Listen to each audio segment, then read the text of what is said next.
Olá pessoal, tudo bem com vocês? Tudo na paz? Na noite de 7 de julho de 1978, 2.000 pessoas, a maioria negras, se reuniram nas escadarias do Teatro Municipal do centro de São Paulo para protestar contra a violência policial e a discriminação racial. E o que é que eles queriam? Dar uma resposta para a morte de um trabalhador negro e também a expulsão de 4 jovens negros da equipe de vôlei do Clube de Regatas Tietê. Nesse dia foi oficializada a fundação do MNU, o Movimento Negro Unificado contra a Discriminação Racial. Pensando a minha, a sua, a nossa africanidade.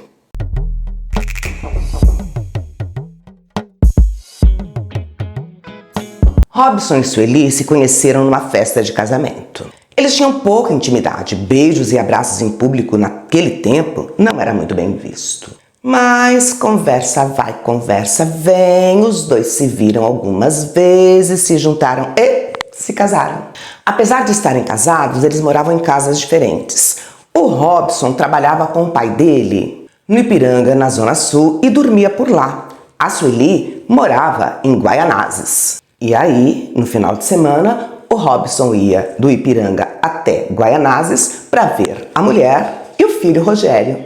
A vida seguiu assim por alguns meses. Quando o Robson estava em Guaianazes, ele gostava de ir em festas, de jogar futebol. Um dia, o Robson foi para um baile de noivado com alguns amigos. Na volta, voltaram rindo, conversando, batendo papo. Quando estavam chegando perto da casa do Robson, tinha um caminhão de frutas.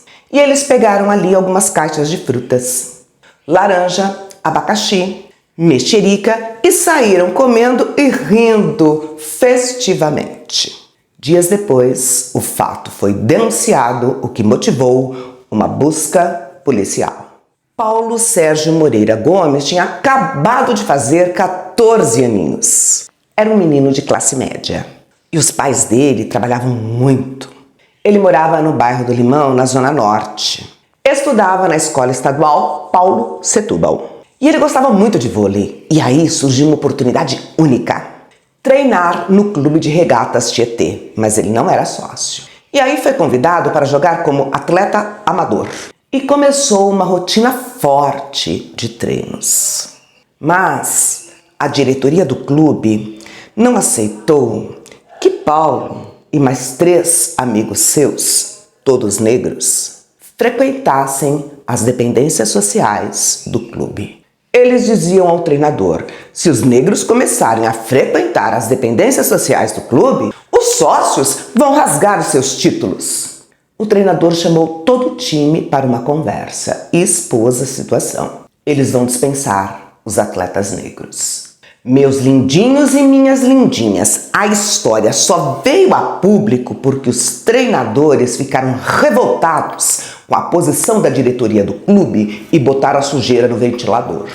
E aí a diretoria disse assim para o treinador: no caso do Paulo, como ele não é assim tão pretinho, ele pode, os outros não. Mas os 4 decidiram sair. O Robson sabia que estava ocorrendo uma busca policial para pegar as pessoas que tinham pego as frutas do caminhão. Ele disse: gente, fica tranquilo, tudo bem, eu conheço o dono do caminhão. Eu vou lá, pago as frutas e fica tudo tranquilo. Não foi bem assim. Primeiro, eles prenderam e torturaram um dos amigos do Robson.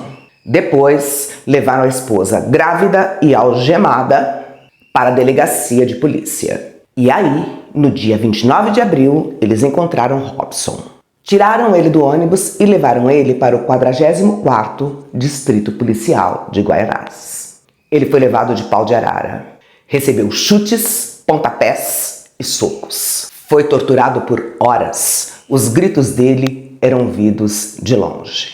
No fim do dia, ele foi liberado muito ferido. À noitinha, um amigo do Robson bateu desesperado na casa da Sueli e falou para ela: olha, prenderam Robson e pelo que estão falando, estão batendo muito nele.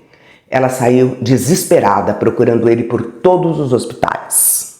Quando ela chegou no Hospital São Miguel, na Zona Leste, não deixaram ela entrar. Com a ajuda de um vizinho, Ela se vestiu de enfermeira e entrou disfarçada pelo hospital. Quando ela perguntou pelo nome dele, a atendente não sabia, mas disse assim para ela: entrou agora há pouco um rapaz com calça xadrez e cacharel rosa. A calça era um presente que ela tinha dado para ele. Ela entrou, reconheceu o marido e viu. Ele estava todo roxo. E aí ela voltou para casa para buscar roupas limpas para o marido dela. Quando ela voltou para o hospital, ele já tinha sido transferido para o Hospital das Clínicas. Ela correu para o Hospital das Clínicas. Mesmo porque ela sabia, lá trabalhava uma tia do Robson, a Euridice. E aí ela pede para a tia para localizar onde é que o Robson estava. Quando a tia do Robson viu o Robson, ela saiu pelos corredores desesperadas, gritando, dando um show. Só aí os médicos e os enfermeiros correram para minimizar o sofrimento do Robson, tentando cuidar do corpo dele, debilitado e fraturado. Uma semana depois da internação, ele deu uma melhoradinha e pediu para ela um chinelo, um caça-palavras. Ela falou: "Ih, cara, você tá ficando preguiçoso, hein? Levanta daí, você tá muito folgado." E ele disse: "Eu queria tanto levantar." Foi a última conversa que eles tiveram. Sueli foi para casa, feliz, acreditando que o marido estava melhorando. Pouco tempo depois, ele morreu. Deixou um filho de 3 anos e a esposa grávida. O Robson passou por uma cirurgia para a retirada de um rim, mas não resistiu. O crânio dele e a caixa torácica estavam comprometidos. Perdeu um testículo e faleceu no dia 4 de maio de 1978, aos 21 anos de idade. O enterro foi simples, no cemitério de Vila Formosa, na zona leste da cidade. Anos depois, em uma entrevista, o Paulo diz o seguinte: "Quando tudo aconteceu, eu era muito novinha, não entendia direito o que estava acontecendo. Mas teve um fato que deixou meu pai muito incomodado. Foi aberto um inquérito policial." Inquérito? Para quê? Bom, estavam acusando o Clube Regatas Tietê de uma atitude racista. E eles queriam saber, será que é verdade que isso mesmo? Será que o Clube de Regatas Tietê foi racista quando expulsou os 4 meninos negros? E o Paulo, um menino de 14 anos de idade, foi chamado para depor no DOPS. Ele foi lá com o pai dele. E o pai ficou muito chateado, porque quando eles andavam pela dependência do DOPS, as pessoas olhavam para eles, olhavam para o menino e perguntavam: "O que está acontecendo com esse menino? É droga? Foi roubo? O que ele fez?" E o pai, profundamente pesaroso de ver o filho que ele criava com tanto amor e com tanto carinho naquela situação. E o menino não tinha a menor ideia da gravidade que era, naquela época, frequentar as dependências daquele lugar. Mesmo que em 1978 já tivesse passado o pior período da ditadura.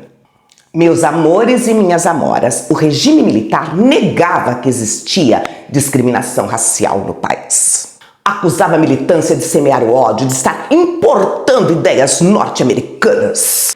E eu não preciso dizer para vocês que o Clube de Regatas Tietê foi absolvido da acusação de racismo e que os militares que torturaram Robson até a morte não foram devidamente punidos. Mesmo porque os militares vendiam o Brasil como um paraíso racial.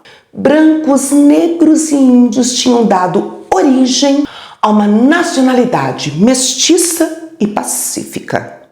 Uma democracia racial, e perseguia fortemente o ativismo negro. Só que essas coisas revoltavam a juventude negra da época, porque sabia na prática que a ideia que eles estavam pregando não era verdadeira.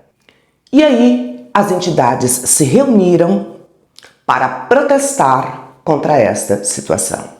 Existiam diversas entidades e grupos que lutavam contra o racismo e as péssimas condições de vida da maioria da população negra.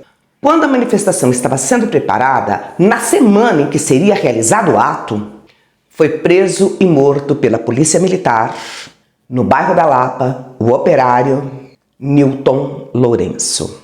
E estes foram os atos imediatos que levaram à união do movimento negro, além de todo o contexto de discriminação e de racismo que o país vivia.